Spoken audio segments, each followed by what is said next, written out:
Yo.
So what's your me and me pabe back? Oh.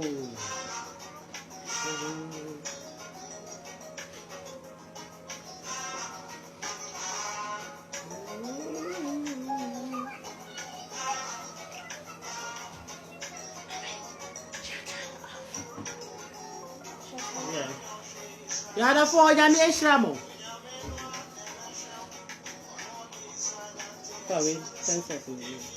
Onyame eso bi biara awo Yesu di mu e da Awurade asese na so odi adom ne nkwagye di adom ebio na ka ye de ene wase eto e honyum de e ho adanse pa kira man so ade Awurade se enye na ase na Onyankopon fa na ye sesenia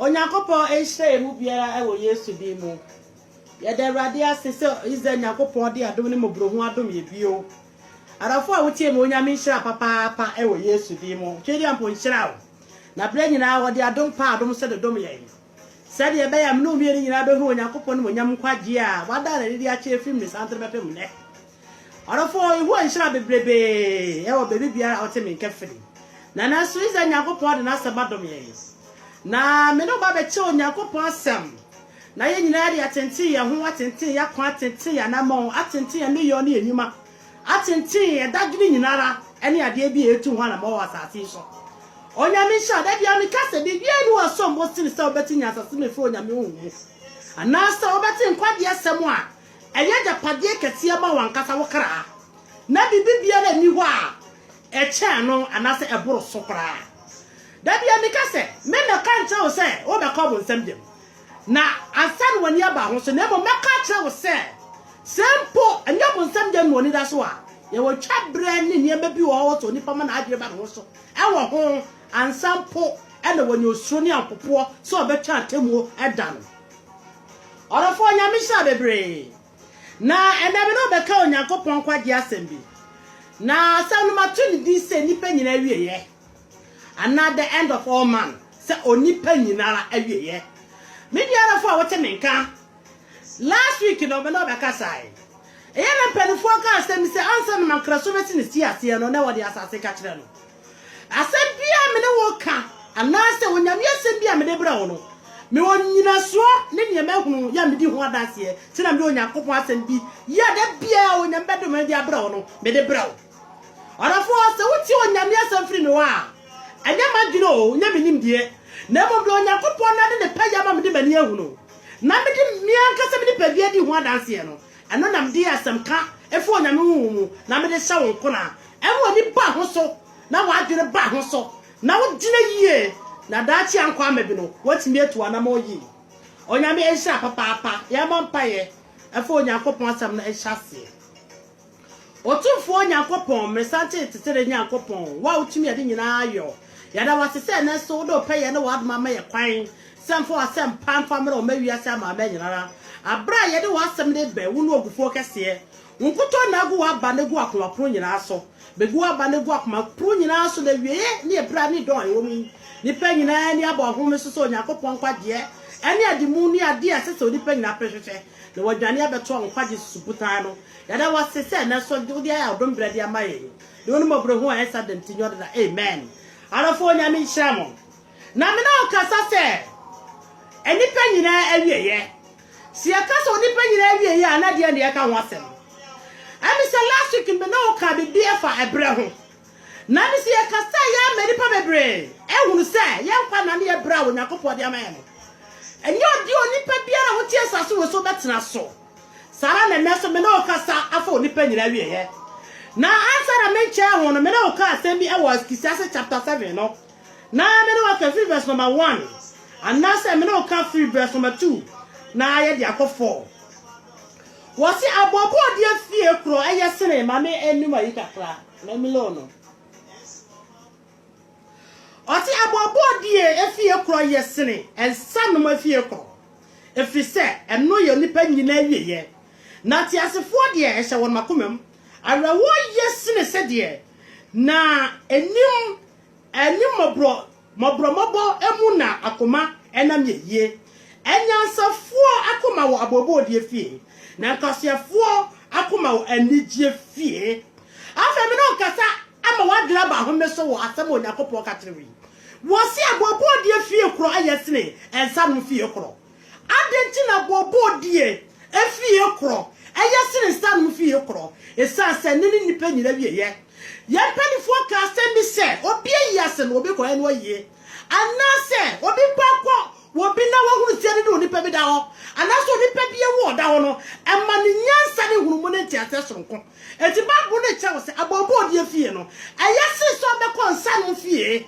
esanse abra wo tin nsa no fie wi nta no wani free niema pa ne nyansa dwene ne pa ne susupa eho na so ko abobo de afie a abra wo so wunie bi ato abra wo so bente bi ato abra wo so asebesi bi ato anasa abra wo hunu se won kasa huni pa bi afiri mo no abra wo hu saa no saa bobo no ema wo so ho ema wo gire nyansa gire ebusa wo so se minya yi o abenti ni o da sa ni o na waka ne sabu ne bi na kira mesoso ahe na mekro ana minim dampa mekro ana meso akira e wo ho ma me de ana de tia na so abenti ye me dia to was abobo de fie to ru se ma me no ye nwia no binum ani ya papa no binum ani ya panifo no binum so anu ko yase a wonu mo nya gidigidi obi po ye ne bone ne tamfo kro tie yo na se no obetia no na tamfo po ne ya aka no woni ne ya aka de atwema so no esa so no ma adwura abobo de fie no no ma hunu ne wa abobo de mu no obetia no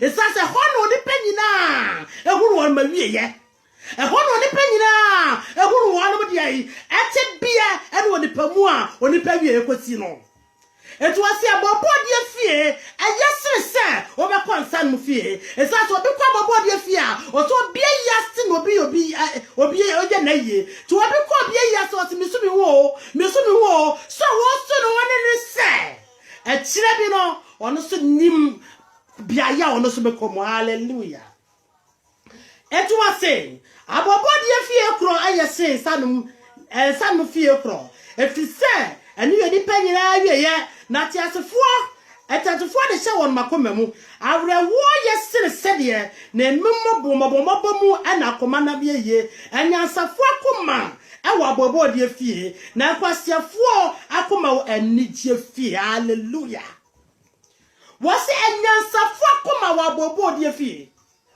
me nyada sede a wotie me enra me wo Facebook so a me hyade me wuru se papa wo bia wo dwuma 28 to 25 to 28 yo ye nurse adwuma wo bia kokko papa wo ya to akire kwa so ho na me read comment no na me comment di na me say okay oh I read rest in peace why go in peace why anything Bible tell wo say apre ye di be hu sania ma wo nyina ne be dia bobo no e me nyansa dwene ti o so nyansa ne akoma wa bobo die ho abobo die fie no nyansa ne akoma wo so hu se abobo die aba no emu no otina se susu na akoma mu adwe na akoma mu mana dwene edu nyansa dwene no otu nyansa na mo na sinikra yi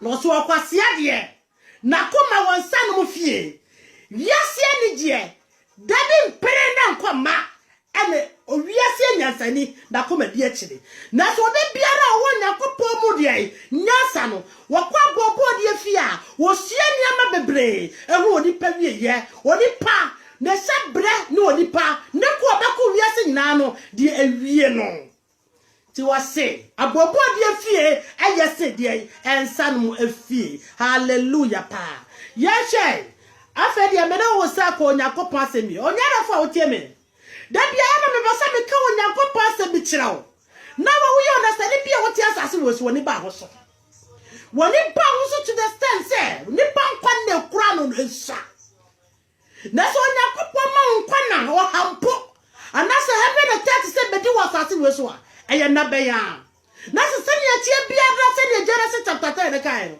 sani atie bia ra so ni pa fi dotie mu de dotie na kasemu na abekro etu kwaje se bia ra nche yese woni pa be hye wana mo yie na ba hu se twabre bi wo homo ni po se nya tem wo da no obusam dem krada eye na bi oni pa bato na waka ni nsegu ne buo na woni wiase ayanku fatwam no woni nkaye wasase waso ebia bio ti wo ye na bu kwasi chapter 9 wo se atiasofo de yafa hye akomamu si enim si ebewu na wofo de oni nkaye bia bio ena wo ti ase no ena mmom na konya wo ma wo so betutu wanam nyina ye wo betutu enye bia fotase woni pa wo de wie paye e won kwaje ni mu ye etikane nya bi no wo ba wo se abobodie bi si abusua bi mu a Afrika ni pa nyina abom afi mama so nyina tucha afi ma kusu nyina afiri ho etsa so ti abobodie fie e ho no bi oyo nyansafo no na koma ewo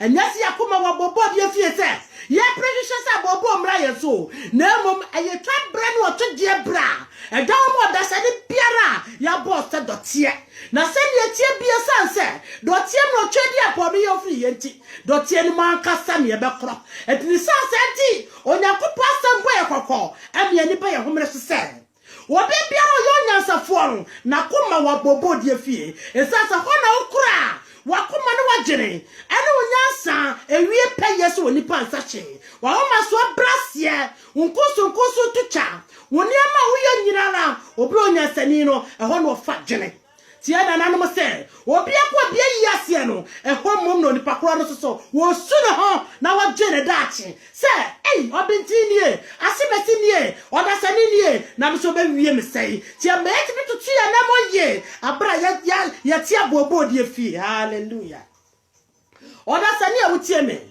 oni pe bia ni wo tia sase wo so a wo betra so akosida wo dasani bere ni ho woni pe biara ni ho na ye eye robot wa na mo so ni pa Onyankopon de dotie anyine wo no wo se sa dotie ni mo na abesa akro eja bra wo ti ase no ade ba ko pe na wo so ma ne ye odagene ade ba ko pe na wo so ma ne ye odagene se eda be na mewuo esati enya wo ba wie abra ye wo ba wie ase wie no wo cha wo destiny bi edikai na mo destiny bi etoso mienu eno na wo so de pe nyina cheche na pan na eno na wo so de pe nyina suro no de pe nyina mo ma koma brase no de pe nyina pe hunu mo agere no de pe nyina pe Onyankopon suro no de betena Onyankopon de ai enuma e konkra na motuo mu na da bito ye ne a yo fo ntama ba asumdue hallelujah ya hwe bibi after yankwa the book of Jeremiah chapter 9 verse number 20 and 21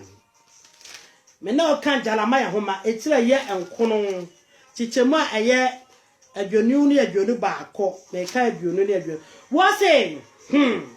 wase na moma mutie awrade asem na nanumu ansam nkom wasum na monchire moma emma monche moma masu na monchire mo ho kwadwom 21 no wafu ose no wafu afayen empomemu etia ye na ba fefefe mu se betwa amotofo afri amrono so ane mrantia afri monte so hallelujah wase odi pada sani ti Onyankopon asem ni Onyankopon asem tsaye mu ya cheche ya ho Onyankopon asem ya cheche ya mane ya maso cheche onmo ma no Onyankopon asem ne tsaye mu esaso wo afro afa ye mpomemu abetwa ye motofo a ye mrantie afri ho abusiamu e twafri ya matamu ya nafu ni mumu e twafri ya nyuma biamu e twafri bibi biaramu wo afoforo aboni pampome hallelujah ene to ka 22 a wo se na wo afro afa ya mpoma emu etia ya aba fefefe mu se betwa amotofo afri mrono so ne mratia afri emonten eso orofo waso wo afoforo afa ya mpoma mu aba betwa ya motofo agu abetwa ya mrantia agu ene ti no kacho se ti onyakopo asem ma twa wasum na cheche onyame asam so na amaso cheche wo ma esase wo wo mo ni pa biara se be fro na be twagu wo wo fa panini kwa efa bofra kwa efa brantie kwa efa baba woko to waso wo afra ba ya pomemu abetwa ya motofo agu abetwa ya mrantie agu ya montre so arafa wo tie me ne ene so betie wo nyankopo asem a wonam na ba waso kache wa obetwa wo nantie no na motoyi obetwa wo nyuma no susie ye obetwa akokwa mu ne bone ne wonam otuo mu ne bone na wadwe mu susubane na wakoma mu bone na wakoma mu niama ahinta wa nkoto na onim no obehye ne yie eto waso wo afro afa ya pomemu abayemfie abetwa motofo agu enanya kokora kwa na ewo enya brewa kwa na ewo wose etwa motofo agu etwa mrati agu ya mo atre so ena babia bedrubia but mrati every the age of 50 years up the age of 32 years posters babia mapa one from the age of 10 years up the age of 35 years posters babia to waso wo fra ba ya pomemu afro ya yemfie mu ya bata moni ya mra meso etwa motofo agu etwa mrati agu etwa titie onyakopo asem monyame asem ne chachira na onyame asem fa be chachira ma na maso fa be chachira on mama no anu fanya susupa nante hallelujah ani to wase Jeremiah ni bio Jeremiah na to ni wai wase no wo afrafa ye mpomemu etia ye na ban fefe mu se abetwa amotofo afri amrono so ne mrantie afri amonte so hallelujah eto arafo wutie men anya kokora ku na ewo nya baba awon ku na ewo anya wono ho ade ku na ewo nya wono oyane ku na ewo anya wono wo pomu ya mumre ku na ewo na emomu woso wo chafa ye pomemu abowra ye montre so abowra ye busuemu abowra ye tibia mu abowra be biara ye tie na wose abetwa motofo a abetwa ye mnatie abetwa ye mabawa abetwa ye mamenum ya papanum ya nafunum abetwa wonmagu etitie wonyakopo asem orafo utie me ebia me kasa na no odombre obi tiase ade bia de bechi wa be obeti bia sade fru kata so na wo chedi apodi adomo no ka unu se onyakopo ma the greatest opportunity se wo de besiesie wakwaye what about amending your ways? What about ratify your this? What about ratify all your endeavors to seek God? So Nyakopon, what man can be to wa, and you're the greatest opportunity, and you're the greatest chance, and you're the greatest visitation, and you're the greatest breakthrough, and you're the greatest challenger God has given to you. Say, you amend your way, you amend your days, you will seek your maker before the days are gone.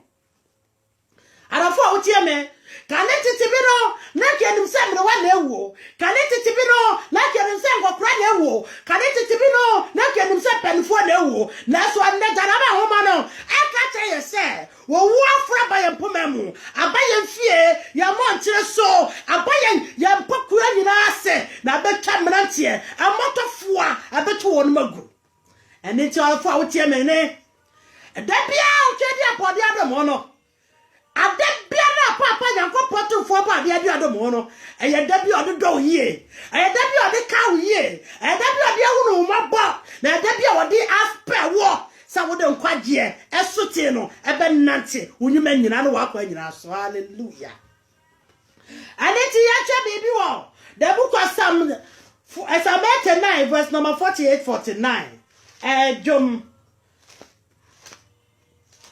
Psalm 89 after making talk, Jadi Amponya Kopo Psalm 89, verses number The Calvary verse number 40, Psalm 89. 40, me Calvary 40, me Calvary 47. 40.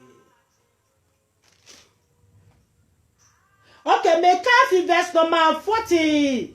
4 no. Was one me enimonyama pa. Na watu edwa twene FM. Watwa ne mmerantie enda so. Wode aniwo abom ne aderuwo abom ne so. Ekosi da be Awurade na wode wo nwube hintada. Ka me netia eye. Ade wu yarenti na wo bo woni panyina. Hallelujah. Orafo awutie me. Onyankopɔ asam o ka kyerɛ wo se. Wode pa wotie asie na woda sani a wotie asie ne. Wode ka wo netia bia eye. Wona no ka netia bia eye. Ade wu bia Onyankopɔ de wode panyina ba wiase we so. So wode pa wonkwa na. Se tie biara wole ntra wode pa. Ba bi Onyankopɔ abɔ se tra no wole ntra so. Ona sani wode panyina wie ye yakrope. Ani to wase ya siri se. Wode ne kwa bobo de fie. No onyansa de akoma de. Ewa bobo fie. No akwase akoma na wode ensa no fie. Eya de gye se wo be kwa bobo de fie. Na be hie ni panyina wie ye. Wase na ye wo no de panyina wie ye wo. Ona sani a wotie me. Da bia Onyankopɔ de adom bia dom. No de adom pa adom so de agyew. Wode nkwa pa nkwa so de adom. So be mo woni aba ho mere so. No awete ne nkwa so te no. Why Onyankopɔ na mo papa na wa pe papa yo. Na wadi bone so nkonim. Na so sani o te bia tia no no. And na be tunu woni pa o. No da sani invite wo wo. O da sani mo wo kwa ne fie. Na so sa wa foforo ba ye mo ntere so. Sa wa foforo ba ye mpoma mu. Sa foforo ba ye fie ni abusua mu nti. E twa ye ngusa sere. Wori pa kwa na tia fa say nwire. Say the book of John chapter 14 kai no. Verse number 5 to 14. Was wori pa kwa na tisam frama. And say wo we bi ani twam. Wori pa kwa na tisam frama. Twam say chi na yera. Wo twa pa wori hunu no. So ni pa bi trust asase so ti menche frama da. Don't say biara ni to me. Say what chi and that's what do wo e friend wo wori so kunim. E say Edama se nyina kom ayafo chedi onipa nyina afro na se nyina wo so na ayo na bra bi ma na yankwaje bra bi ma Onyankopon adom pa ayafo chedi onipa nyina afro na ba bi bia na wo fra kwadwo no wankasa wo le hunu esa so onipa na Onyankopon ewo na di agoro na onipa mpa ne hebra ne yafo ne hebra e kira kwan. Hallelujah. Editi wase Onyankopɔ ka me na tia eye. Ade hunu yara enti ana obo wo nipa. Ade hunu yara o. Eniema ya previous nyinara. Ewiase afafade ni mu niema ya huru so nyinara. Wo nipa wo ni se ba bi o. Ma so cheni ni ta bebrebe. Wo nipa wo ni se ba bi na wo fu wo so ase ha no kro. Enti na wo ti ase no. Meda bia nye wade buka sie. Na wo ni so de bi Onyankopɔ bodi adom nkwa na mu. Now eya wo niema ye esan so obi ni ma de tie mu nsam wo John chapter 14 na waso biara ni wo ni mo kyerasem wo da sani biara ni ho enti se ne wa wo mu nsam a fa na toto wakwa ye fa na ma no yafo antamonyo na ma oni yafo antamonyo na so Onyankopɔ won kwa na wo de adobo se so de penyina te se hwere wo de penyina kwa etia no ni pate se enframa bi eri twamu ebosi ehuru wo ba bi e be fa bi. Hallelujah. Afe yanche Onyankopɔ asem bi wo the book of 2 Samuel chapter 14 verse number 14. 2 Samuel chapter 14 verse number 14. Eke onyame asem 2 Samuel.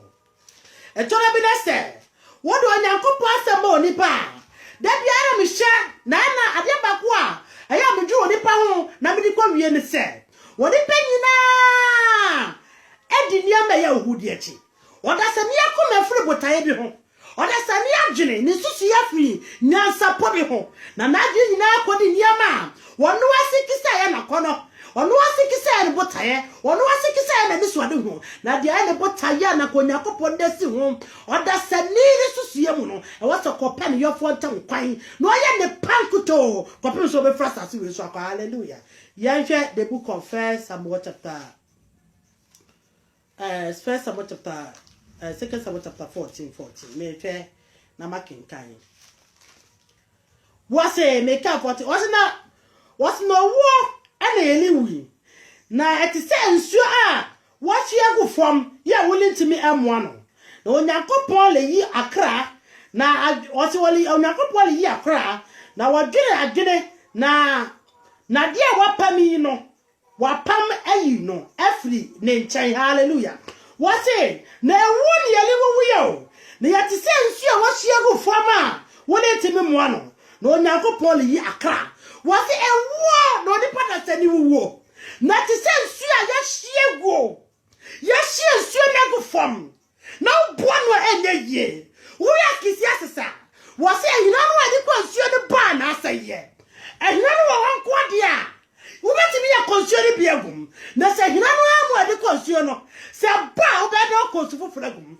edi tira meka cho se ne onyakopo ma nkwanya foforo ti ase a wode adom bi apado bi so amawo wode kwaje bi le jew so wode be ba ho so eti wase ye wo yele wo ati se nsuo ya shegu fam na boa no ali nyeye onyakopo yi akra frasasi so oda sedi ti onyame asem mo ni mra homre so ma wadire mra homre so esa so woni pada sedi a woto no won kwana ti se sunsum wase ti se nsuo sedi seka Samuel 14:14 no wase ti se nsuo ya shegu fam ya wole boa no ali nyeye bio wole fra ali nyeye bio na woti ase no na awadie na woti ase na won kwaje na woti ase na wadapade bi na woti ase na wadidaso na woti ase no na wonrechemu na woti ase no na wobotaye na so se wo hiegu a se de eskisi ase so matakafo wo se hina no wade kwa nsuo ne de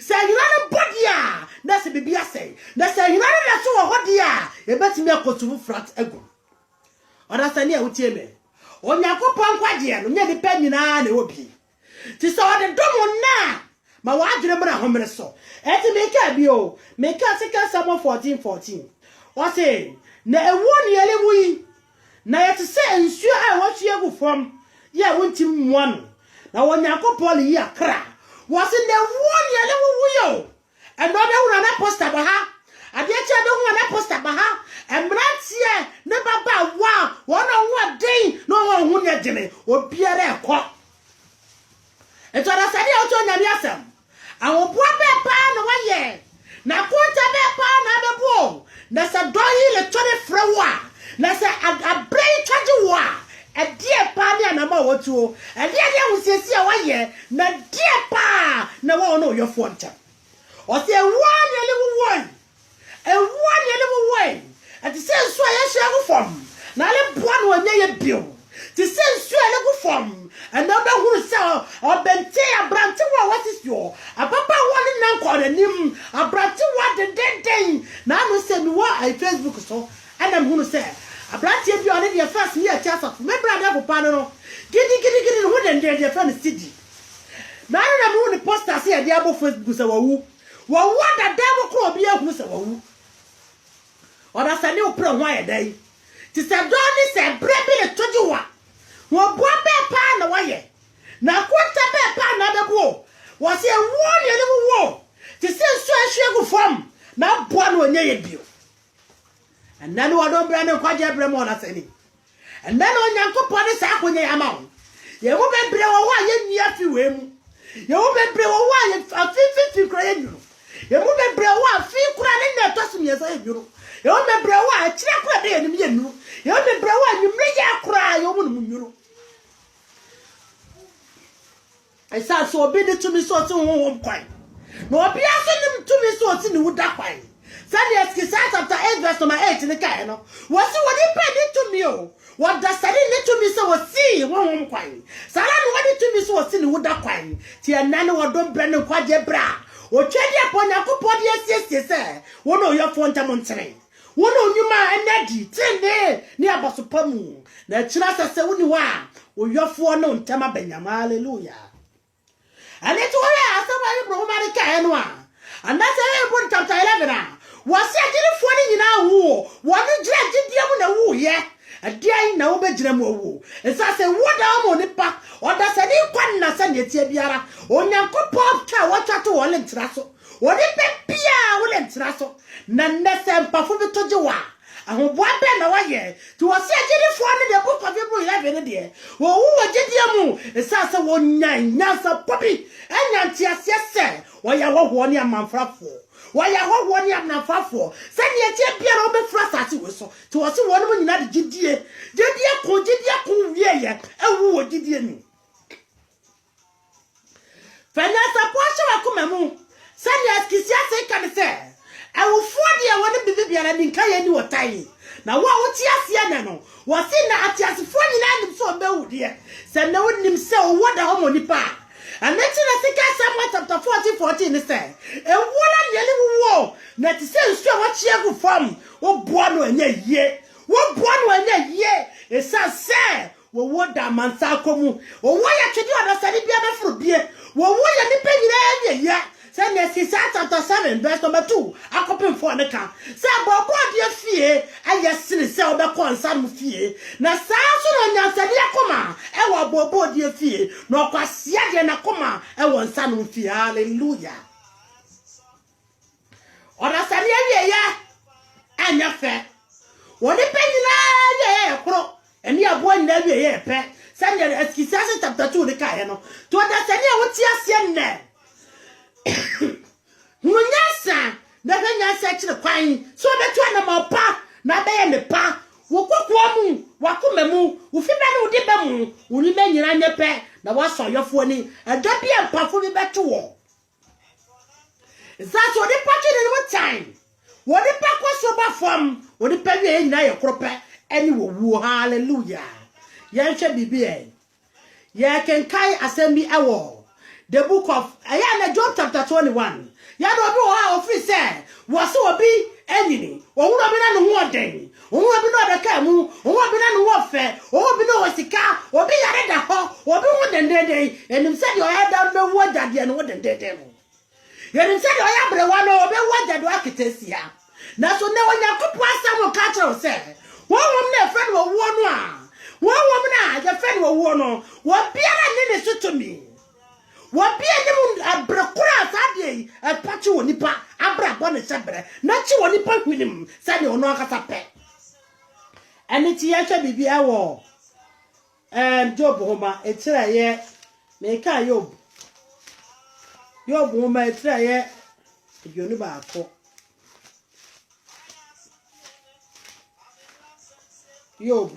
Job chapter 21-23 21-23. What say? Make a 23. What say? Now I say, offer so de ne kra awre huowu. Na oni nipa nubi. For akwara dotie mu na odeda. Na mu wase na mu akata won so hwe. Minimum wadwene. Na oka ye wase, oka 23 no so obi wa hoodi pinti no owu. Ebra no mpa tono. Na sumwa dweno. Ebra obi wa hoodi pinti. Obi wa hoodi pinti no waden. Na so wu. Ebra na sumwa dweno. Na bumpo tono na sumwa dweno pinti. Ere ti me ka bi o be si 24 no, 25 no. I say, adio. What say? Obi be kire wonyankopon ehunumu. Eno ana wobu osofo no aten no. Obi wa hode pinti na wowu. Ebra ne bo atono na sumwa dwono. Ebra ne bo atono na sumwa dwono. Nufusu ahye na hina mu mama. Na ne no mpamu ehwana esose. No foforo so de wakra awra huowu. Tese wo yo yenyo. Wo yo sikanyo. Wo ya macho manyo. Wo yo fonyo. Wo ya wanyo. Wo ya nyo. Wo wadio. Wo bu wasiko. Enye wo. Wo so wo bi wa hodi pa. Wo hodi pinti. Na so wu brapa na so madweno. Na sradia sen no mpamo ma. Sradia sen na hina mu mama. Ne fie adore sradia. No foforo so e dia awra wonu hia ebe wu sara. Odofo otemene. Nasa ko woba mania. Anaso owoni mo hia nia. Anaso owoni mo batania. Anaso owoni ya fani sa mo bro wonia. Anaso owoni mo kurania. Anaso owoni e mo brawa. Na ko wo obeye sesemu. That's not so baby and Brakwa and perform a tragedy. And I was here in SCS and what dear Bako. Number time Bako, ya do Yamisuro. Ya yo Yamisuro said yes, as Janet after 7 said, what if I so much for running with Nakopo? No one didn't Mranson in Asso, now really none when he passed a dear. What's all people want no ding? No one ding. A proper poor tunnel. At the 40 na na kedisi kana je nkwa ko ma mu kedisi kana je nkwa ya de abikabesam na je nkwa ya de aniade na je nkwa ko mu na so tiase na so sanse wo so wo bi no wo de pintin wo da sare bi wo de na brepa na so matono abrepa wo sika abrepa bi bi hia ne kra obewu na wo hia ni bi so wo de hia na de obedi kura bon na de obeche ne makura ni ho na obi kwa ni mama jani ni ho na busia mu odin ono so ndu eja ni ma ho tira se wo what say enso a hwe go fam a wo boa no enye obi anu a wo hunu anyema tu akuma na niema safie na niema bofie na bo man ye fe no woda ene ti na wo so toto wana ma onyina ye abre bi onyankopɔ de odom ne nkwaje adomo no fotutu wanamo nyina yie ya fe ya sam no ansa ento aso send ye Job homa 20 said 20 said 21 16 21 22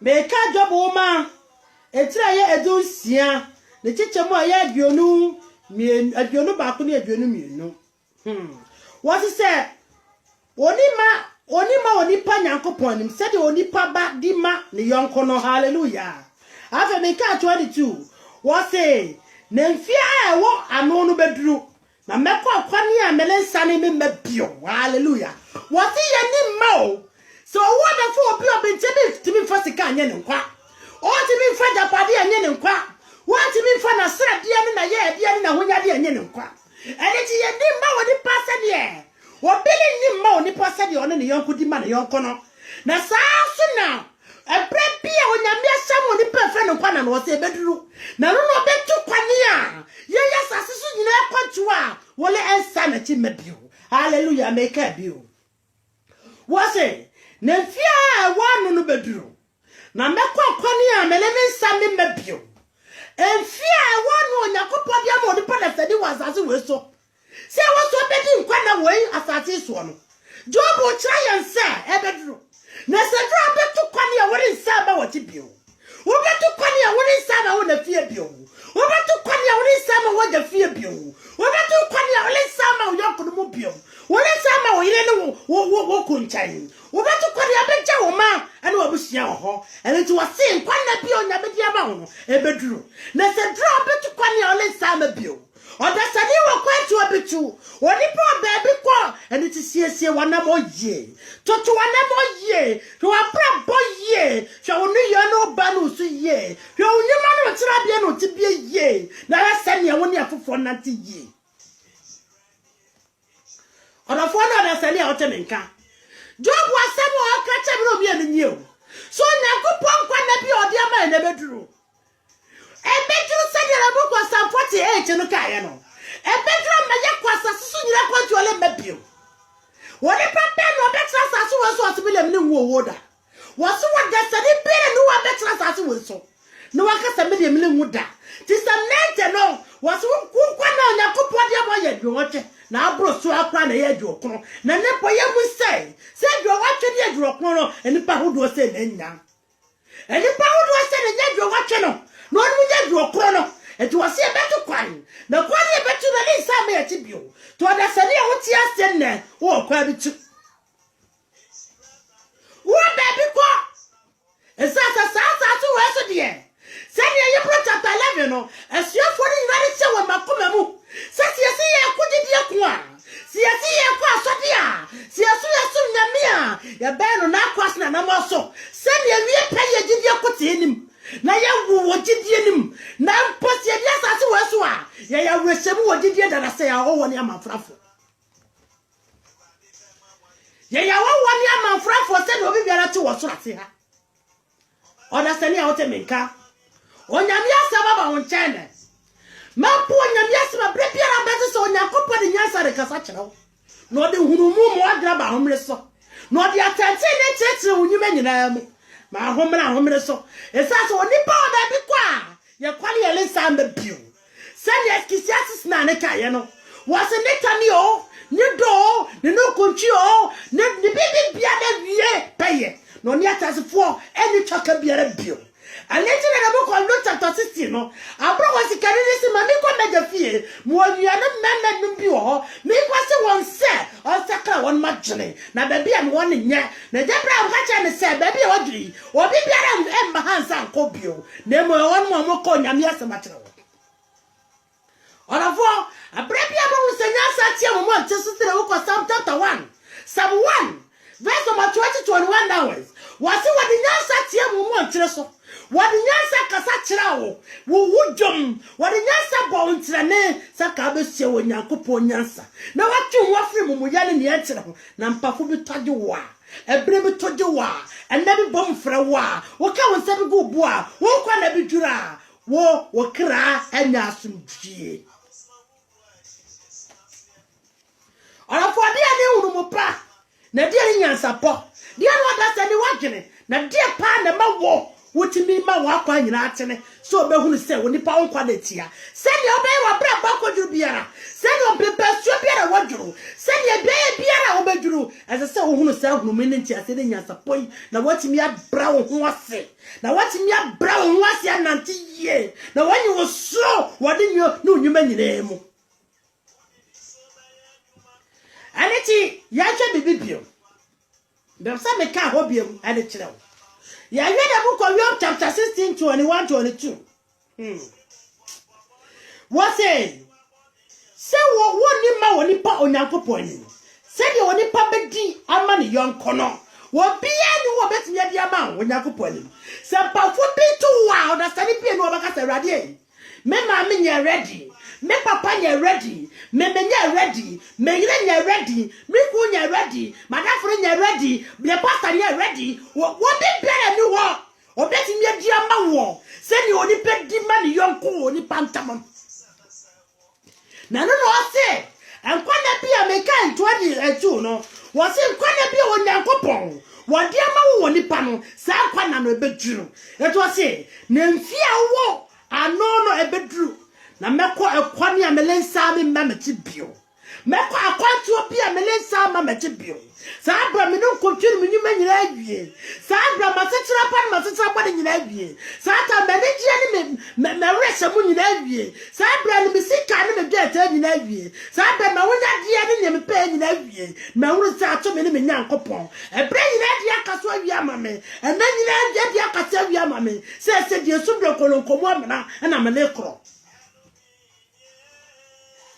adasani a wutie onyankopon asem onyame se bia no obro so na krosi sa woni pa odi be se wa koma mi so ba bi ko ani ti wana mo bia wo to bia o be so abra boyi wonyu me bia wo ye bia ba enu yi asetre bia wo tire bia de no kore ebe nanti sa asetre nim to ora bu ko fere sa kisia sa ya ka fu metre enso chichamba ko a e ka se bi wo ho ansa na be ka se abobo die fie yesne ene die fie no se di mpa yesne di ahunya e di mpa ne die so be tutu anamo nyina yi ola tutu akwa nyina wie na brebi tojuwa oyofo na kasa kwa pa no kafuo wadi nyuma eso nkonim dramini faso hallelujah ya bibi ewo ya fa ya asem no enko ewo the book of yanko 1 Peter chapter 2:11 1 Peter chapter 2:11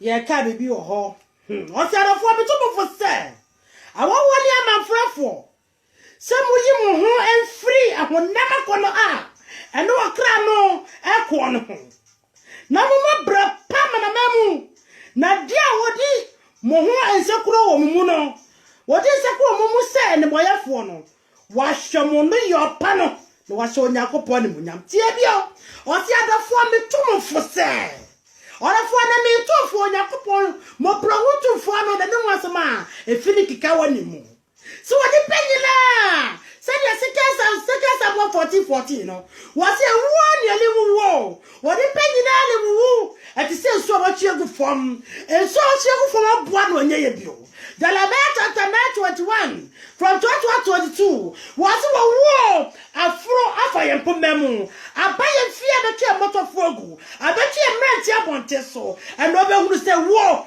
I didn't say very common it was hard to an amoyi it is someone Yakopon Kache second 5% to 11 what to for sen ya one year my front for and it's your brapa na ye honamwa e de akọ mu no nkyene ne ma brapa mana mani mu na opodi hu sekro no se boya for da hu anyuma pa ye ya mo so Yakopon hallelujah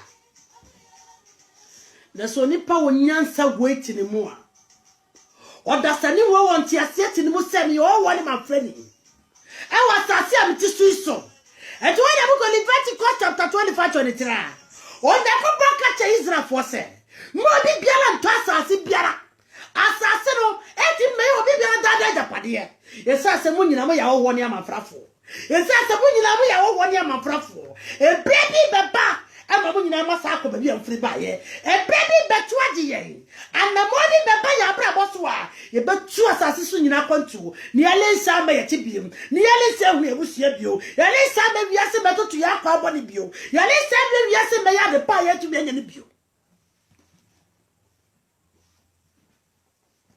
eto Yakopon ka Israel for se mo bi biala nto asase what the sani biala nto asase adentia esase wo se mo ya wo ho anya manfrafo ya ye Leviticus no Leviticus chapter 25-23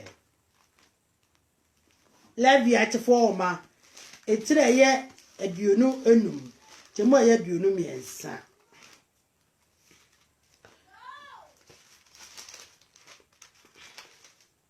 me kai aduonu miensa do say na eware kasa kire Moses say kasa kire Israel for say bo so bi ato so and me kai Leviticus chapter 25 or 23 25-23 what say on what's in that one to asase no kra free say asase no ye me dia na me ye what's asase no ye me dia na monya me ncha howo ne atubrafo moya me ncha howo ne atubrafo ye beto asako atubrafo because atubrafo obi e woni permanent day woni permanent settlement woni permanent citizenship woni permanent place to live and what moya atubrafo moya wowo obi besuwa obi besuwa se ne tie bi obesako abi ofiri ba ye it was monto asase no kura esan se moya wowo ne atubrafo sala no obi biara tie wasase we so and it Paul ka kire when the book of 1 Peter chapter 5 1 Peter 2 verse 11 na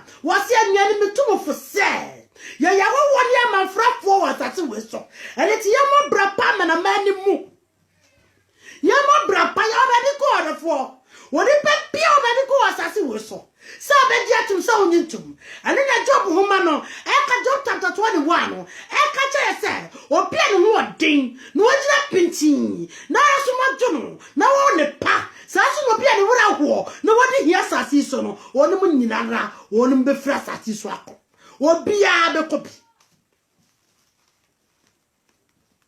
adasani abeti onyame asem mo nyame asam na wote no ma hunumu sa wote Onyankopon asam nyase yetie ne sarakwa yetie ma ema ye hunumu ni nyansa ema ya desua ni obra heso ni obra bra bopa se ne be betimi e ya tutu ya na mo ho ni ya fata se ne gina yie hallelujah and it ya hwe bibibio yakwa the book of Ecclesiastes said osenkafo metre nwotwe kichemo aye enwotwe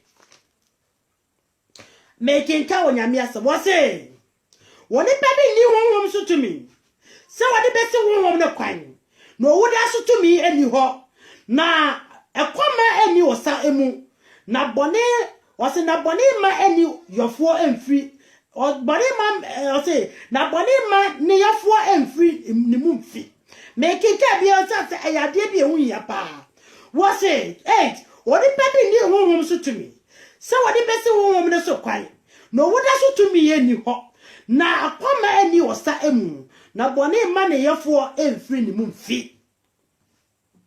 Was it what the peppy what your satis to net?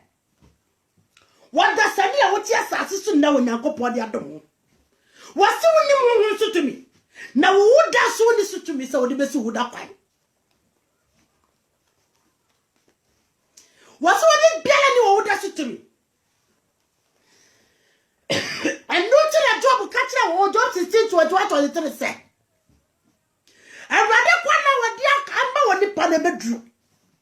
There's a druso back to Pania. As I saw Pania or less son that Jim Bill. When I go first chapter 2, verse number 2. David can say me chair, Solomon. Was it one of your new quando when I made a man on that road? Now, what you quania? Yes, I saw one record to a less son that Jim Bill. Now, I can't let you. Ya beti di bebre wa babru. Ya ti bi di bebre wa bakosemu. Ya ti bi di bebre wa ya busiemu. Na sumu bie no wa beto so watna ho. E che so bi ni wo da so to me.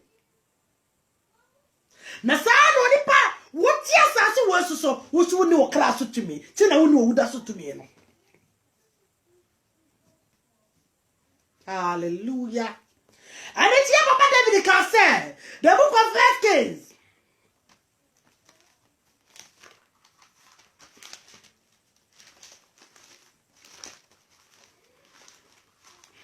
Yeah, 1 Kings chapter 2, verse number 2.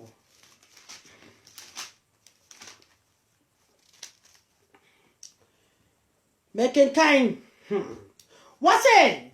Nabe be kafi verse number 1. David ma. Nemeso ebewu. Na was share the pastor mo say, medie. Me le kwanza sisofo enyina akwan. Eti yadin. Na eyo obelema. Was na medie me le kwanza sisofo enyina akwan yo. Beba. Ma beye bi mawie me de. Ma bedi mahini na wie. Ma bedi dia dade anworo. Ma bawu dia fade atai. Ma bawu ni akono ni enyan. Ma bawu re no nyina wie. Me kwa na meme. Me kwa na duro. Timi de me le to kwan. Na ma ko meda no ntan. Ma ko asasosofo nyina na kwantu a. Me le nsa meti me nsa me mabio. Wo dia what wana. Wa ma betire so. Yenya. Ni afa kunyina abra bonfa no mo Solomon be ka asem so abra wono so ne kwa na duru ye e wo da book of Kings chapter 2 wo so wo to na ni no hye eniama wo bra ne ho nya ye awonya de ade ne ani ji a wo so wade wo so wade bro wo de ne so ade ne ho nya de ne sika wo so wonya onya bro wo de ne so na so wo no se ye ne wo nya be ye wo de e wo so rasia e sa se mo bia ni wa oda sa ni wo de be ko anaso obenten e be kale dia ko ho dia ko ba bia wo no kro to onya ko pa se ma hunu mo bi se abra Peter homa no e tre ba ko ne chiche mu a e tre ba ko ne chiche mu a thank you. It's from the door. Thank you. Somebody posted. Yeah. Thank you. Thank you. You're welcome. Abra! What you want for no? Or more my drip almost so. Was saying you are the tomb for say. Yet you are 1 year man frafo. And you now bra peddi. And one man a medimu. No power demu was the chrono. No casamu ya boya for no. What shall no your pa? Ye yam or soon yankopon. And it's always said a book of Hebrews chapter 11. Was ye jenny for you know who down clap ye cheap young ye said beer, your pop yasendium. Was what in you nara? What did you company ye? It sounds so what you are reaching your support on the moon say, or your whole 1 year man platform and was a sea whistle. It's your brother David. On your coupon and quantum men, no, was Freddy Buddy and Solomon. Was in the back? Maybe my you. My babu near friend near time. My babu mean I don't know my uko. My babu Friday penny for the other 4 mocro. Make one meme to me be too quiet mako. As a so in a contour. Never only woman pew. A baby beba. Now the woman mama comfort poster. Also Jesus whom I went there go. It says on Yakupon Kwana, what time or the panel? I would have book of Job chapter 16:21. Was it one and it be true? Now, the Pia to Saquano, Yawole Mebu, Uma Minchebu, Uma Papa Chebu, Uma Tafuobium, Uma Dafuobium, Uma Wokunu, or Japadin, or Jao. A son said, Yawakwana call man every kind. Yala Abrasum Homa, Chronicles 29, verse number 14 to 16. Was a making kind. Now one me, Mammy, Nayana, what did say, Baye, Yani, Yam, Mamma, adia, say ye. Now one chai and an in free.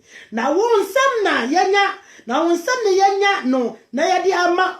We after 15 now one man from 4 years I will win say another nyina yane na te se sunsuma sase so na de da so biela ni ho awade yankopon ade kuo yi a yes say de besi efie no a ahye yensem wasina ka ade ye no wai one me sakanya onyame mama konya Sami metra no nka onyankopɔ asɛm sɛ mo wani mra womre so esa so odi pankwa na atia wane wo sɛ ka no obenya konya ananso obenya nkwaje ananso mpo onyankopɔ de home atwe ahwiri mo de adom wo ɔse wane yɛ sɛ ka ebenya ade ate sɛ de ama na sɛ de anim sɛ ya wo wade ama frafo sɛ de agya no nyina ebetra sase weso no no nyina ekoro no sala ne atia wo nsɛm. Hallelujah.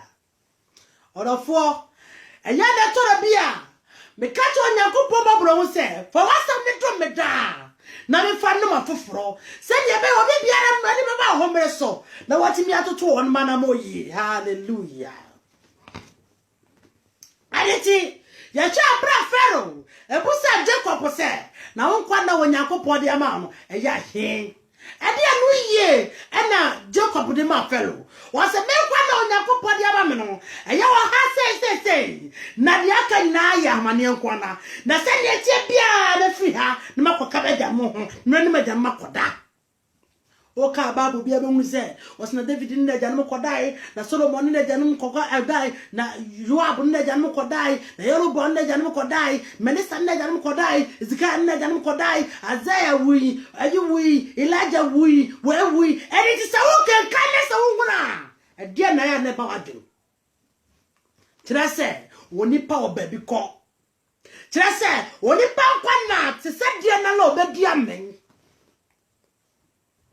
Onyame mo ni pa 200 years was asisi kra ke ebedi amen to read the book of Genesis 6 o say na bo nyame hu ni pa makome ho no Onyankopon mo ni pa 100 years say 120 years so na 120 years no ye mu say ho say eni pa wo do say mpo na ne onyam fa and it will be the book of Psalm 90 was in Kwana Onyankopon de ama me no eye eto abro so ye se to abro so akwa de dwoche and it mame hunu me kwana na menyanyansa akoma say the book of Ecclesiastes no say ka fu mete watwe ne ka kire wo say obi bele ni wo da so to media o da sani to twa kwa ye esa so ni wo da so to me. So when you would have to me, I don't know you would have to me. When you would have to me. And the son you would be a brown horse. Brown horse. Monyanko pon de ya wadi mu. Onyame to me woni so. To anamo ye. Da bia me ka se.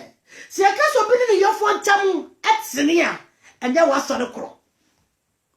Anya wa so na wosimu no. Anya wa ho foma no wa fa no. Nemum, ye said you know you are subano tete beer. And not see the book of Revelation chapter 22:12. May the band tell me Kramakachi, I mean the brother said, Unyuma at ye. Uncle Sassan, you was all them, ya what yet ye. Did that be a mature for say? Many other for me. Mano, your four, and Tamumraji, you my pa, Nakua pa. No one you couldn't be about Seno, I won't Yankopon, and him a brownie assassin so. ya fati what say to afwa what walk panu makoma wie na me se kun bia botre no so menim se me nsabeka and it ya fati what 47 na what say kodidi akupa no na won saka kun bia botre no se na wo beti onyankopon asem na wa ya so ma onyankopon unu mo na ti ase se wodi nyansa le tiam fo na afra so wodi nyansa le tiam fa na nku a ene ne ma wa so se o fa nyansa pompa mbrako se obesusu ma na mo nyina na ye patoto ni ye se ne da chi akwa ma bi ye nyina mpafoto gi ene a ebetime nya ba bi papa bi egira bibie ni wa areho na aya na areho so wu hallelujah adie bia ni wo cha bibia mu so nipa be fra sase wos tenia wotie biara senia brabona si biara senia ni amakofa wo biara abra wotie ase no wo ademu kase na mo mane nyansa sese wo tutu wana moyie sese wo tutu nyuma yie sese wo de hunhunu ye na nyansa di payoso. Hallelujah. And it is Solomon. Never David the friend. I catch and say, hey, never David. Never Solomon. Maybe I'm a weird man. Yako pari basa sisimbeyo. Nemo melebe tukwai. Yeah, yes, Sassophone. And the one Dano or say yes, Sassophone. I want you. Yeah, me tu. What be a to be? Or be a to be? Or be a to be? To me, I be the Aya say my bobo die fie no ma no amom na wo de kwa fa su eniti ye we de book Ecclesiastes 7 no a every chapter 2 no wo say bobo die fie aya sire esanum fie na onyansani akoma wa bobo die fie esa so biase na banyansani ni badweba aya ne de no atoto na mo yie.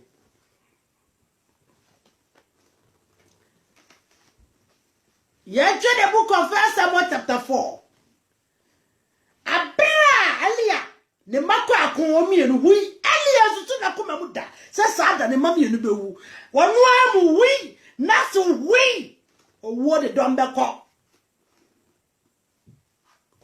adasani a wote menka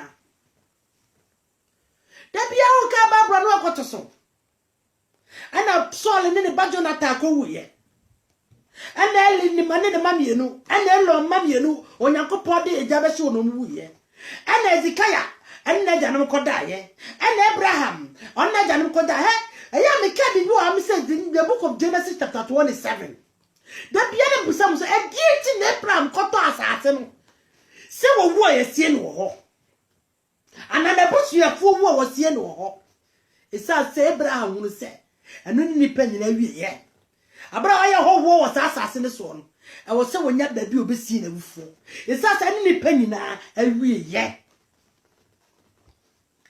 orofo a wotie me nka onyame se bi oso de be ma me no ane na mde brawo so onyakopo akacham se be mesha onkora a mesha onkora o kacham se me nka cho se wo be di ya me kachira wo o kacham se me nka cho se hyianyansa no na me kachira wo sa no kacham se mo ni mna homre so ano so na me kachira wo aneti me tuwa bi nya obi a metamo nya bia sama no abesi wona maso ayi e friend say maso e friend say live video asimi so na me kasa dabi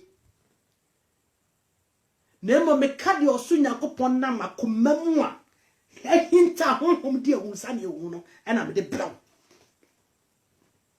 me o mi sa me hwe de oni pa bia yo me ni pa no do bia chi o me hwe de obi kan ana mentie de obi susu fri se sa na se so di pe na nanti o ne ma me hunu ade ba ko pese obi so owurade Onyankopon no odi ne mana se nyina so na ne ni pe nyina ahyede na no se odi pa ma ni pa hunu kurenti nyame nyame som na ba ba se ba afo bese ya wi ani apogu se hwem na yesusu ko ti ni pa bebre ti Onyankopon asomase oti aso dem na sudi efre ni hunu mu woni bi do ni man say na konkro ye na konkro ye na konkro ye ono de ne ho no wonya konkono ono ode ne ho no onya me suro kura bi ntini mu da bia me kase si ebe onya me suro agye ye tutu ya na mo pa brabo ye ti so yie ye ne afoforo ye ne nipa dasa ni ntam meni aba onyame wato osoro bi pie no wabetima ya mo Nyankopon na mo se so bi bedo ne yonko se ne ho no ekura ne me nyina mu no eno ne mo nipa di mu Nyankopon nim na so ni penim ade be cartons no krababo ne no atiem enso so o tanga na sidi se kura si ye wi adishim di we tumfo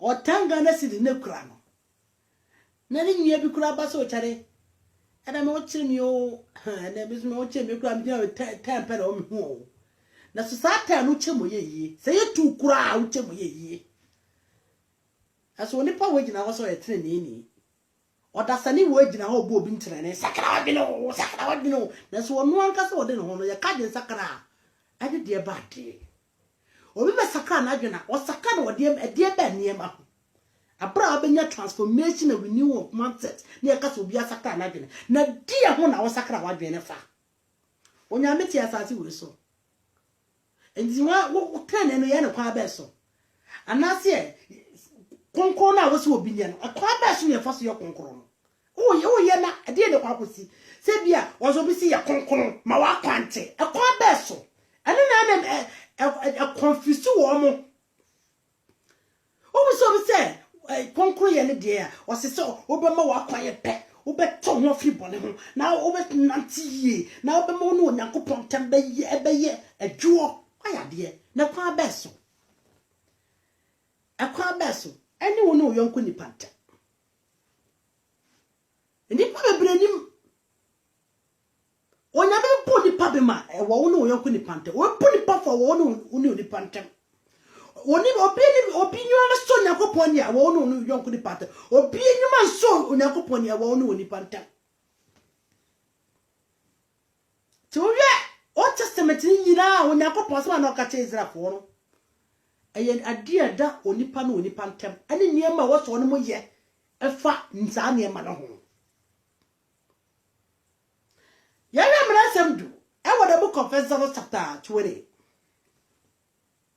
oso do wrade Nyankopon se de mark de kai no le dina hyede nyina so de etosumienu do yonko sa ho se ka do yonko sa wo se do ho no ya no bi wo ka se ai me de mi obi ho adwembone me de mi nyese ka se do aye every particular thing about your existence on this earth.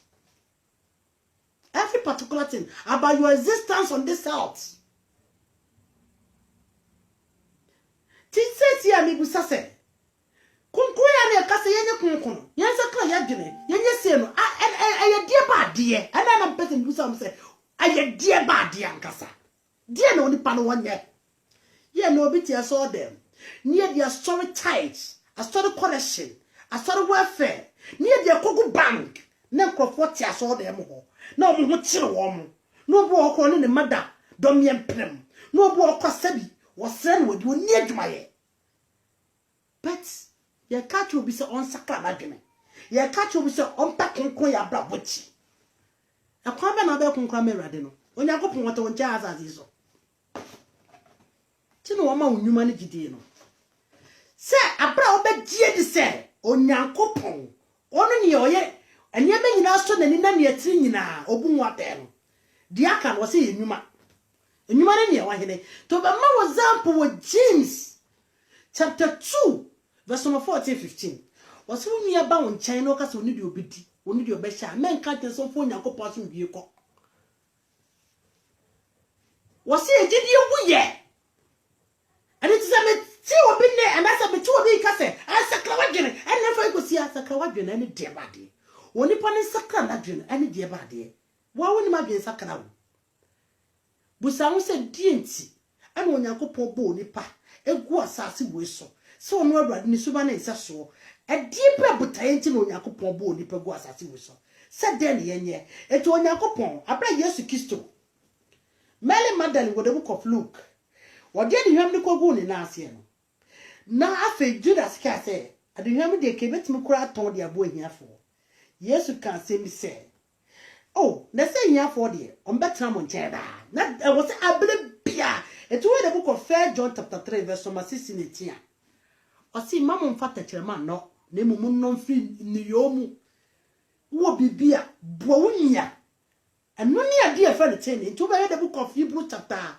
e fa ne say 13:16 osi munya papa yoda na no so ne aforeba eso wonyankropo ani yanti nyame so mase yanti asie no akogina no ne hototofo ye chira wo asa no wotim no yese be ade be mo nyankopon ani asoro no wonye onimumpo na waye eno kwa de a third option. The first option they say obeboduku obeshata attention the first option. The second option they say ohun obi a officer the dey say here and na obi o te bia mu no asom na no.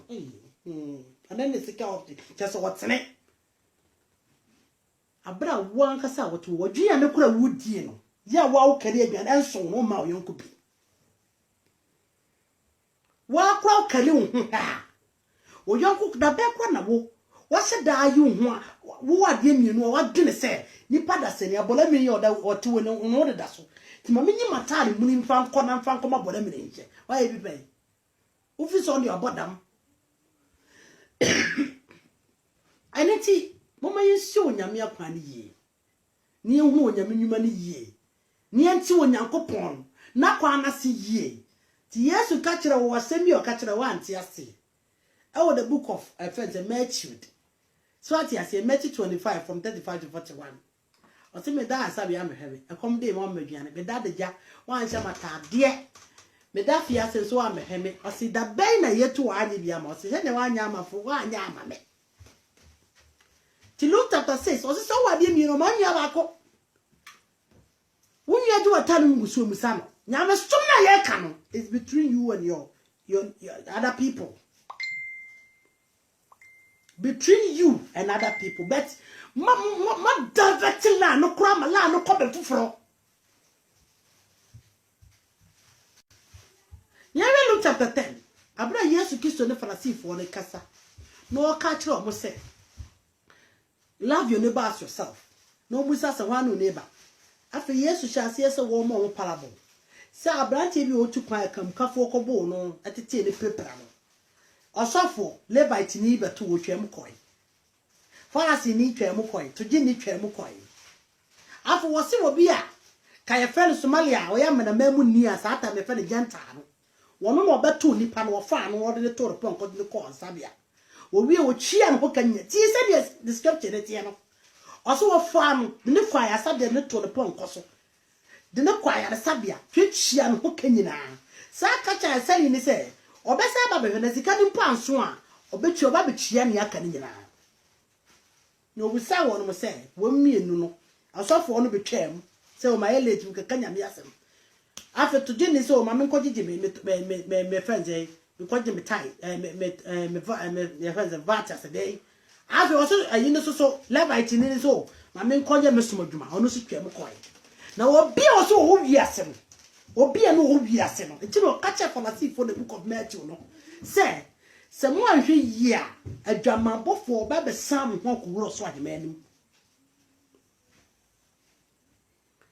to was one no time no ne to ne pon kwaso so one no neighbor ase ne ode ne call ye no kotua no ka no ko hu se ne mpom ne ho aye de no was mo buo ne yi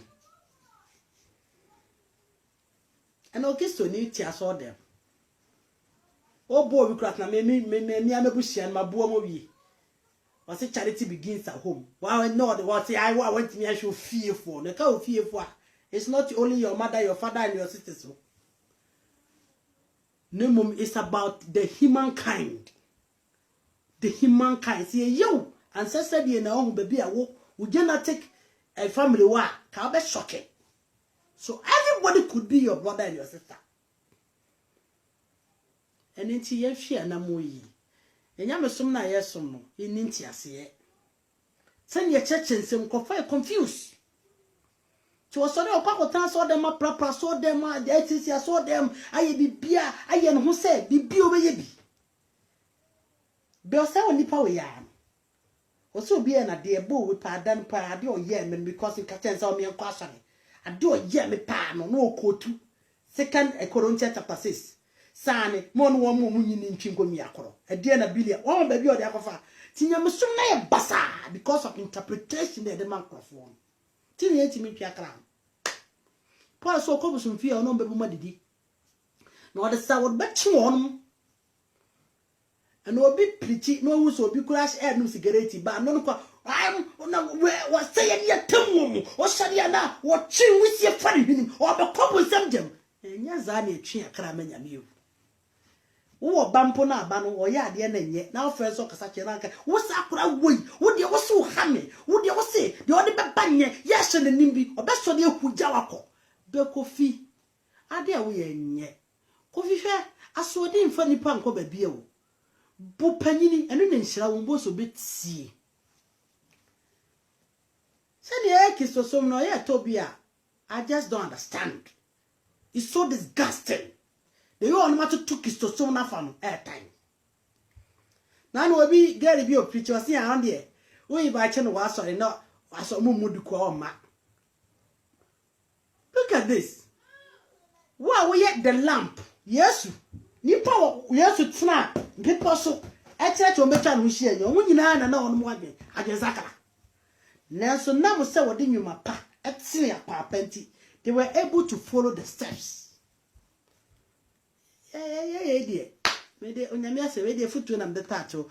Onyame hira mo na oma ye nkwane ahode na ye nyina ye na mo yi. Nyamsoma ye kan nyina no. Eye ne onipa. Si e fira komom beye. Ne nya gidi onyankopon mu. Ne ye de aye sa anwuma no de ama afoforo adwempa ne akoma pem. De de ye nya da ne family enye ye nko. To read the book of Matthew chapter 7 verse number 6 send you open suffer for your mouth. Most money salamon. Her Bible it tells you everything now na auntie as here. So one person will be do who to cry na what to say will be. Some person will be nya ho adwen bone a no bi ho adwen bone wo mu. Ha? So one person said we be twa nantina na wo sole ojicho bi nantini. So one ye woni gie. So be baba say wa ware. Ade na wa yere ho na wo ka sister no ho nsam kire ni kono. Wo kan ho nsam kire na yere. Ti send your person for your mom, was munya saramon. To look at us also to crew wa besusu, and says to crew wa la no besusu de amawo. Nia obeyem, and no nyankopɔ bɛkyɛ no de chia honka. Ti nyamso no mon, ti ase. Send your person muye kuku keke kansen bia de France no. Yes, nyamso tie. Ya no bo osi nyamso mu aden. Nyamso ma aden ma de on ti ase. Na mo bia sabi, ɔti nyamso ma se no, bibie no wa ya dasi nyamso. Ema sumdie, ema hoto, ema reshemu, ema wanidaso, nyamso mpa no no. Ti no si nyamso mpa akuti omu no, eno na mfaso wo so. Ogen ka Bible ko to the book of Matthew chapter 5:23. Was sa wo de ayede ekọ, ba bia mo fra ho asore no. Na sa wo no nya bi, ayaka, wo no bi o man so, emfa for body ni ntum. Sa ko ni nkosi se ontam ansa. Ese all Christianity is based between you and another person, between you and the community, between you and the family, between you and the society, between you and the group, between you and everybody on the earth. Do you know say? We read the book of First Peter chapter 2:11. Was say, "Mu nipa mutu wiase wo tu mu fo se. Mu ya ho woni amanfrafo. Eni nti no mu obrapa amanamani mu. Na obi biara mpa wo se mo kam ho nsem bone no. Ohun mu nyuma pa de yi ya ma Awurade Nyankopon. Tino see you are the light of the world. Ti you kura that person ehinta. You are the light of the world. You are the salt. The example is you. You are the light. You are the salt. It is salt in the preserve your lifestyle. Never will be able to say, sister, dear, we role model. Brother, do I probably before send role model. No, because me more be a problem. Me trantrobium. Me more jamabium. Send the sister Etienne. Me person yes for me. Send the brother Etienne. You have repented the soul. What's a crack? Now, wouldn't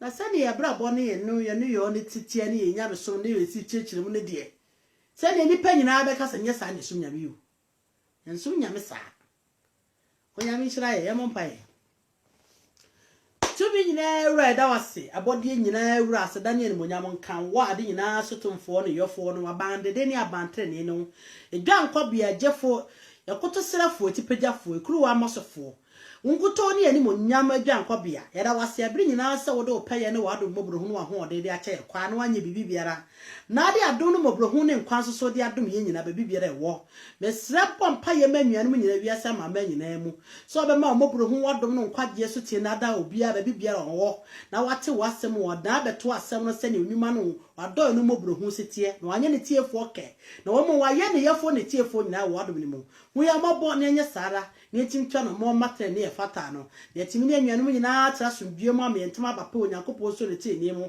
empo yatimi de wasema kwama na manyina mu yada wasi wo Yesu Kristo na zɛ die mu so ɔde adom yadom tie amen onyame nhyira wodafo a wotie me nka na ɔnte nanim enkyerɛ brada eleka gima onyame nhyira wo brada bafo champon onyame nhyira pa brada sister ya sister Georgina ya Afra Angel onyame nhyira wo sister Afia Pokua onyame nhyira wo onhyira papa brada Benkusi Evangelist ya Afra wai onyame nhyira wo onyame nhyira pa befro brother Matthew Efa onyame nhyira me brad do ragas nti wo hye ho hwehwem bi wate na me onyi aba sister Sarah Tabua me doba onyame nhyira papa sa sei bra o hye ase di machinye ne onyame nhyira no se oma onyame asem atimi no na me nse ode ye adwuma osofo amako osofo amako sa de enyi aba sister Cynthia Brefo one sister Cynthia Brefo ono so oyem doba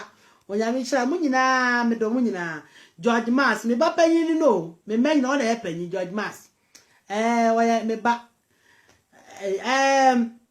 sister Faustina Bio onyame nhyira papa ma feel na ze mi hu anya wo am se nya me na wo me mum mia na me ma wo me na so onyame ema me yakonya da bia hu me saa no chese the way am see me ko adwuma mu a me no mbeham so saa because onyame asem na me ntimi fama no me nti ase won mo ya abrofo omo no yadwuma na omo ayo slave bi no ebra wo hia se wo de be wa the weekends no omo de wato na omo Friday Saturday Sunday no omo eye omo abro omo bro disco ni to omo so be adwuma Saturday so ne ye de wato ekromi adwuma so ne panye easy so kwase bia me hu me cheche adwuma bebro obi oni mi bia ni me cheche adwuma bebro because eso ma hwa ma hwe ye be ha me so I na be cheche adwuma we no akwa echan etimi ye adwuma na me ntan me jai because of ane me time la no nya yi ana akojai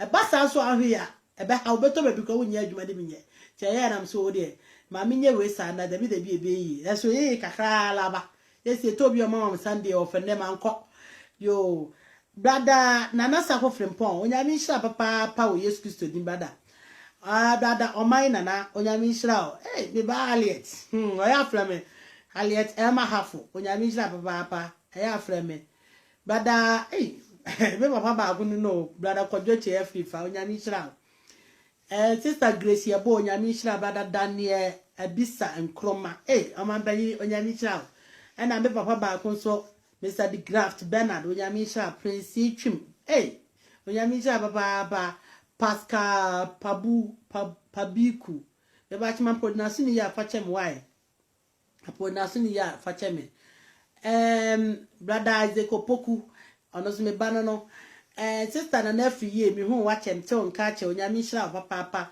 me ba wa akọ brother Prince Jai onyame nhyira dara cash papa ba akọ no onyame nhyira mu nyina we Yesu di mu nyame enum ye nyina hu ne ye nyina mobo enu abadoriti ando onyame nhyira papa sister Sewa Victoria onyame nhyira sister Amanel mi yanko onyame nhyira papa sister Belinda Maubi onyame nhyira mampo na zuni ya fachame ena minyu aba evangelist oba hana onyame nhyira sister Gift Yakua onyame nhyira obibiara wa mampo na zuni fachame ebia na ewuro kwase ye nyina e ba ko Kristo mu onyame nhyira nyina verse bi am de ma on kenkan na efa eya desua onyame nhyira wo so wane afoforo nche onyame nhyira nyina ni monyam wo Yesu dim amen